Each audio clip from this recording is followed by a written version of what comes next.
some, maybe you could tell me something first about the various collaborations on the album, on both albums, because how do you set it up? You just, you mail somebody and they say, okay.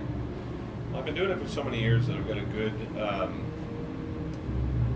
network of musicians that I can kind of rely on to provide certain things if I need, based out of friendship, like I know a lot of people. And the way I write, either in my bedroom or at my buddy's studio or something, I just write constantly kind of trying to keep in mind that sense of freedom, that it doesn't really matter what comes out. It's all dependent on whatever emotional frame of mind I find myself in, right? And in the 70s, of course, I was raised in Jesus Christ Superstar and Phantom of the Opera, and I loved that sort of Andrew Lloyd Webber sort of theatrical type of music. As a child, it was very easy to understand. It's like broad strokes of emotion, right? Also, about that time, I was very interested in like new age music, sort of like meditational stuff. There was a bookstore in my hometown that I just really liked that atmosphere, and then later when Enya came out, I really, really liked that sort of peaceful, beautiful sentiment, right? And then, as things tend to happen in my teen years, I became interested in things that like pissed my parents off, right? And like Judas Priest and Iron Maiden and all that. And then I moved to LA and worked with Steve Vai for several years, and quickly realized that what the music industry truly is was different than the kind of romantic image I had of it as a teenager. And so, being the kind of jackass that I am, I decided that my reaction should very obviously be to make a bunch of noise, right? And try and say, okay, well, if all the things that I thought it were ended up being so based on like the commerce and like selling yourself to people and ever, I'm just going to see if I can make a lot of noise. And I think I'm pretty good at making noise, like structuring explosions into a way that like says something emotionally to me, right? And so I created a band called Strapping and Lad that started as a joke about how much I could annoy people.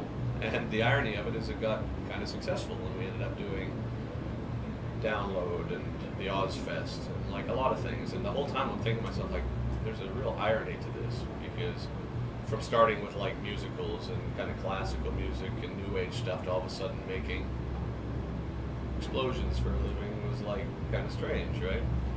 So I finished the contract, 5 records, 6 records and a DVD, and I made sure it was all done. And then I quit the band, and then I focused on several things. And the first was, I had a kid and decided that at that age it was probably in my best interest to quit drinking and smoking, and so I did that. And then with that kind of period of personal change came the idea for this Devin Townsend project, which has manifested in 4 very different records, one of which is kind of like an old, sort of tentative, old-fashioned. The drummers, he played with Jimi Hendrix and Temptations and like a real kind of classic, old-school style, right? And I used a very specific group of musicians for that. And then after that, the chronology of the records ends up that it's like a kind of loose story that starts with this tentative, trying to reconnect with heavy music after coming away from it. At the end of Key, the first record, there's almost like a realization that it's okay to follow these kind of musical ideas you have, and a lot of times it's like it's construed as being like mentally ill or like crazy or whatever. But then I had to really come to terms with that, because well, I feel very free, and I think I don't have any opportunity in my life to be crazy. I got a lawn to mow, I got bills to pay. So I think I was always trying to like rationalize where this music was coming from, and then all of a sudden I came to the conclusion, I'm like, no, I really like freedom when it comes to music. So the second record is called Addicted, and I put together a group of musicians that are conducive to that style, and it's kind of like commercial sounding, big choruses, kind of like very optimistic sounding techno heavy metal kind of vibe, right? And I have a female singer from Holland named Annika, who is a great talent, and then a drummer, bass player, guitar player combo that were just a nice group of people to hang around with. It was fun, a lot of humor, and the record manifested as that, like sort of a fun record. Then the point with that record is like, okay, now that I've made this realization that it's not like a deficiency that I'm predisposed to writing this type of music, hey, let's have a celebration. So we made some fun music, right? So the third record, Deconstruction, I decided that I was going to make another heavy music record, and I was going to make it more complicated than anything I've made, with the frame of mind that I'm in now, which is sober and responsible. So I was like, okay, I'm going to make this, I'm going to take the weekends off, I'm going to go home at 5 o'clock, I'm going to play with the kid. If this emotionally starts to get me to a place where I'm feeling obsessive about it, the computer gets turned off, you know? So the whole idea was to make something that was incredibly complicated in my scope, but to have complete control over it. And I guess the whole idea was like, I'm going to revisit this, but it doesn't have the power to control me, right? Like, it doesn't. So to underline that, I thought, okay, well, let's invest in using a symphony orchestra, and let's invest in using a choir, and let's get a bunch of friends that are in kind of popular heavy metal bands. And let's make the point that not only will it be beyond what I've done in the past in terms of like the complication, maybe not the chaos, because my mind isn't chaotic anymore, but the complications. Let's make it beyond any place that it's been. But let's underline this with the fact of, during the last song, Poltergeist, okay, are we clear? This type of complicated music, which I enjoy to a certain extent, ultimately, to me, doesn't have much more value than being able to just actualize it. Emotionally, what it's there to do is say, I have control over this, and what do I choose musically? I choose simple music, I choose folk music, I choose acoustic music, I choose the new age type stuff that I was into way before any of that. So the final record, Ghost, is supposed to almost summarize these 4 records by saying, here was this complicated thing, here was the lead up to it, and what do I choose to do at this point is I choose to make things that are nice, you know?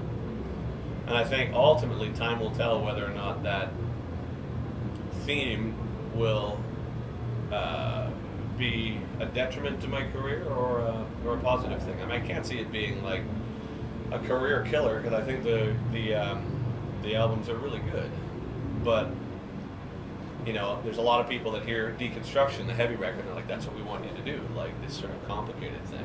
And there's a lot of other people who are saying, well, we really hope that the Ghost thing works because we prefer to hear that, right? And truth be told, I don't actually think I'm either of them completely. But it was really nice to actualize it. And I think that by the time the project was over, the whole point of it is like, here's a bunch of it.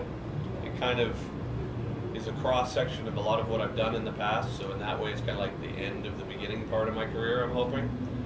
But what does it ultimately mean? What's the message? What's the point? Well, there's none. There's no point. There's no message. I just really wanted to do it, and so I did it, and I'm very happy with it. Okay. Good. First thing that comes up when you explain this is when you're going to play live, will you focus only on the new stuff? Do you care at all about stuff that you did in the past, or people want to hear it still? Yeah. So how do you deal with that question of the audience then? Well, what I tried to do with the live concerts that we just finished like a week ago, over the past month and over the past year and into the future, is I've tried to take up these 20 some odd records that I've done, I've tried to give a good cross section so that the impression I'm hoping to put into the audience is, for those of you who are familiar with it, it hasn't been seen enough that these songs that are the important ones in each record have become tired. And for those of you who are new to it, here's a good representation of what I do overall. So there's some quiet stuff, there's some really heavy stuff. And I think that in the future, what may happen, though I'm not sure, is that it might separate itself into like different categories. Like I might do a purely acoustic show that has a different aesthetic and a different vibe and maybe even a different audience. And then I might take the hyperbolic kind of orchestral thing and take that as far as you can possibly go, you know, with like a lot of people and absurdity, and try and make the same sort of thing live that we try to do on record, which is like organized chaos. And the ultimate result of both, again, beyond any point or message, is I want to entertain people. I want it to be fun. I want people to come to the show and say, that was awesome, you know, or that was engaging or whatever. But, you know, I'm at the point now, like with kids and life and everything in general, that I don't, you know, it's not like I have nothing to say about myself, but I've come to the conclusion, like, well, I like to entertain people. I mean, I like it. And I mean, like that thing that we just did there, I mean, man, we're stuck in a bedroom-sized room with like 20 people doing this. I mean, what are you going to do, right? So I figure it's like, as long as you can, you know, make it real, even with like the radio voice, right? As long as you can make it like a real thing, then I'm hoping that the point that will ultimately come out of it is just like, hey, I don't take this seriously either. I take music seriously and what I do seriously, but I mean, really, I'm very fortunate to do this for a living, and you know, it's a great job to have, and I never want to let that go. However, I mean, really, dude, it's music, you know what I mean? It's like not brain surgery. We're not saving people's lives here, you know what I mean? Okay. Can you go through your instruments? We know that you used the beat guitar for the heavy album. Yeah, yeah. You mentioned the acoustic one. Yeah. That you played for the first time, but what is your... Alvarez. I play the Yairi series, and they've provided me with 4 or 5 of them. Gorgeous, man. Like, just absolutely wonderful. One for you? Yeah, sure. Thank you very much. I mean, I am fascinated with nature in general. I really like the idea. That was the water guy. Hey, we got water now. Everybody cheers. All right, cheers. Yeah. Vodka. Crazy. Oh well, onward. So I basically feel. No, the Alvarez guitars, I mean, it's like, I really like nature. I really like things that are like primal, right? So that guitar is very cool. That PV composite one is really cool because it's consistent. It can be really great for touring. But I mean, for me, what I've done Ghost with, what I really prefer in terms of acoustic instruments are like nice wooden instruments, right? And then, yeah, for Ghost, I use some Eventide reverb units that are really nice. I've got a Princeton 2016 reverb that I actually run a time factor into as well. And so I send the output of my acoustic guitar, I split it. So one part is the mic and the other one goes to this effects chain. So I've got this big stereo wash over whatever I do, and I control it with my foot and everything. But I mean, it's such a nice sound, man. And then for the electrics, yeah, I use the PVV and I use the fractal axe effects because in terms of like high-tech heavy metal sounds, I mean, yeah, it's awesome, right? Is it an organic thing? Well, it's great sounding, but I mean, for that, I'm not too concerned about that. I just need consistency, right? But to be perfectly honest, my actual true love is like bass guitar, you know. And I use a company called Sadowski. They make a beautiful bass guitar, and I've got these Warwicks that I've been playing for a while, like a really nice Dolphin, but they're all fretless, right? I really like fretless and figure style. And yeah, I play a lot of bass, man. Like, I don't know, something about being a dad as well. It's like a support role. Plus, I didn't realize how powerful that instrument is, right? Like, you really have full control over what everybody else's tonalities are, depending on what mood you're in. You're like, nah, we're in C. Sorry, guys. We're in B. Now we're back in C. Right? So, I think I've got control issues as well. Yeah. Do you have, with all the recording that you've done, 2 albums coming out, are you still planning to produce other artists? Or is that something that just comes along whenever? I did it for a while when I was kind of trying to clear my head and trying to change my perspective. I mean, really, I'm qualified to do very little else other than music. So having a family, when I quit touring, I was like, well, I have to do something, right? Like, I tried to make furniture, and I made shitty furniture, so, you know.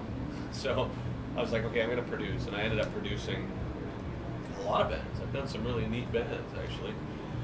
But I mean, in a very selfish sense, after the fact, I realized that my connection to production ultimately was to get myself a little rig so I could like make my own records. And by troubleshooting really some good bands, but honestly some terrible bands as well, I was able to learn how to, you know, troubleshoot a lot of technical problems that I previously had no experience with. So now, the experience of production has led me to being able to really be fully in control of my own music.